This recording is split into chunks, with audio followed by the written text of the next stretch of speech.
This thing is heavy. Mackie is a well-established name in the audio world, especially for their mixers and monitor controllers. But that's not to say they don't have anything else. They have, for instance, quite a few microphones in the product lineup, but strangely, they only had a single dynamic mic so far, and that was a handheld vocal mic, the EM-99B. Now they have doubled the amount of dynamic mics with the release of the EM-99B, which is a broadcast-style dynamic microphone. Mackie takes pride in the sturdy build of their products, and this is not an advertisement channel, so I won't quote the slogan, you probably know it anyway. But the fact is that this mic is no exception. It is an all-metal housing, the half yoke is metal, and even the tightening knob on it is metal. This piece will probably last you a long time. It's probably only the foam that needs to be replaced at some point, which is rather thin. Surprisingly thin, actually.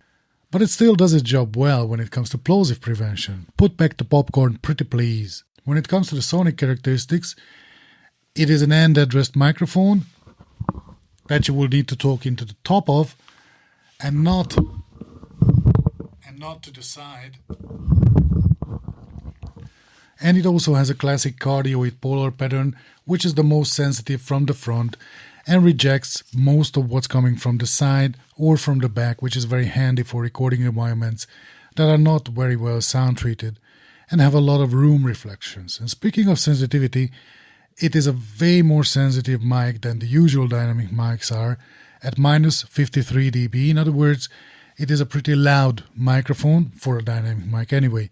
Most audio interfaces, even older ones, will be able to quietly drive it without any mic booster. And when it comes to its sound, its frequency response seems to be tailored for spoken word. I know, shocking news about a broadcast microphone. First, the frequency range is from 50 Hz to 16 kHz, which is great. It is as if you would have applied a low-cut or a high-pass filter right away. Not much happens in spoken word below 50 Hz, all the more in air conditioners and different other rumbling noises, so we won't miss those frequencies. Going further to the left, you see a slight bass boost, but nothing too aggressive.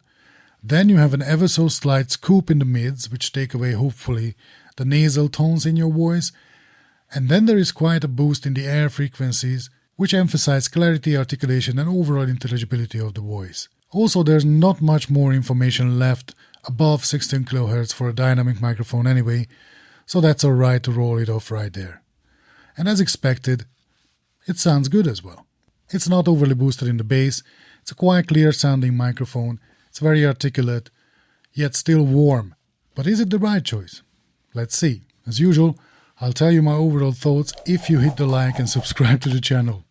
Actually, you know what?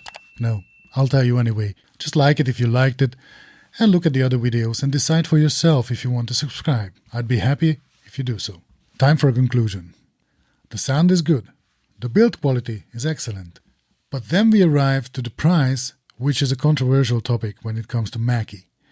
I always felt that Mackie's products, while they are mostly on the affordable side, are always priced in a way that they are not expensive, but always just a touch more expensive than what I thought they should charge for them. And again, this mic is no exception. But this time Mackie put some cherry on top to sweeten the deal. When I say that the mic is $149 or 189 euros in Europe, it is kind of a meh moment. However, you are not only getting the mic in the package, the accessories that come with it, like this tabletop stand, which makes sense as no one would handhold its mic, and also an XLR cable. So you just need to plug it into an audio interface and you're off to the races. Now these accessories and the all-metal build start to justify the price.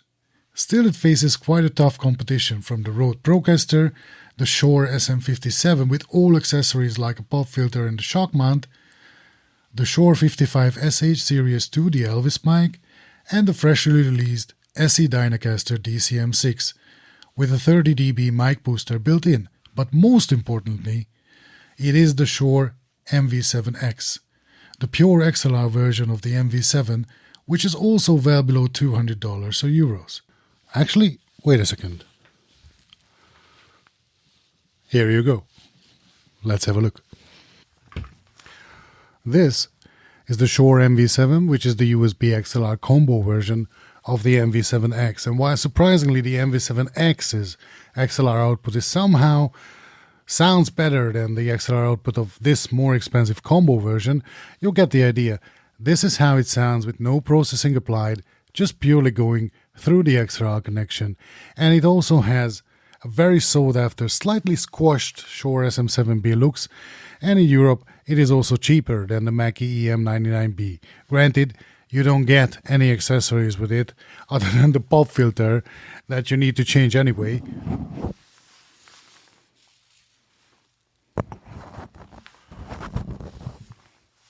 As this is more of a sunshade or a dust cover than anything else. But even in the US it's only $30 more expensive. And this is how it sounds. So while it is a good microphone and the accessories included in the package are thoughtful, but I again feel the same as many times before when looking at products like the M-Caster Live or the M-Caster Studio. If they would be $30 or $40 cheaper, it would be just the right price for them, and then they would stand out from the competing products with their quality. But that $30, while not much, it makes for me just a tiny difference to choose something like an MV7X for a few dollars more. With that, thanks for watching, and bye for now.